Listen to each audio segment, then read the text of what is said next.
Assalomu alaykum. Biz SQL bilan masalalar ishlashni davom ettiramiz. Navbatdagi masalamiz quyidagicha.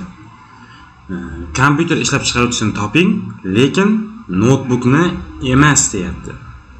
Notebookni emas. Ya'ni biz birorta kompyuter ishlab chiqaradigan makerni topishimiz kerak. O'sha maker notebook ishlab chiqarmasligi kerak. Bu qanday sodir bo'ladi? Buning uchun endi biz in operatoridan foydalanishimiz zarur. In operatoridan qanday foydalanishni bu yerda ham ko'rib o'tsak bo'ladi. Predikat in. Mana.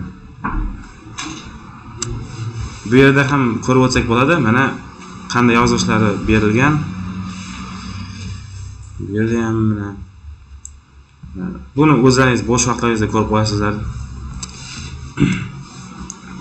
Select yoziladi.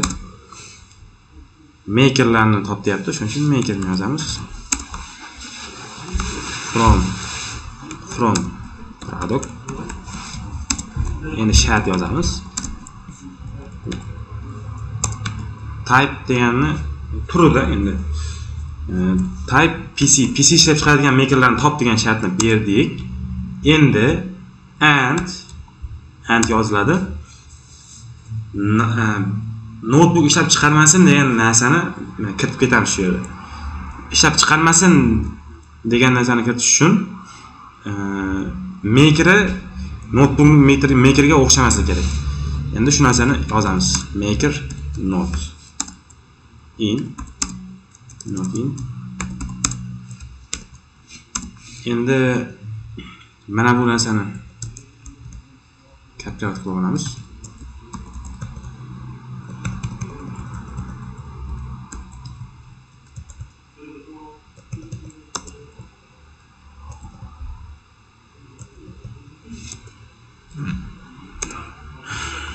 Laptop.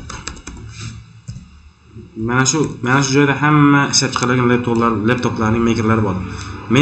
Maker shunga o'xshamasin desa, o'zi shartni qanoatlantirib ketadi.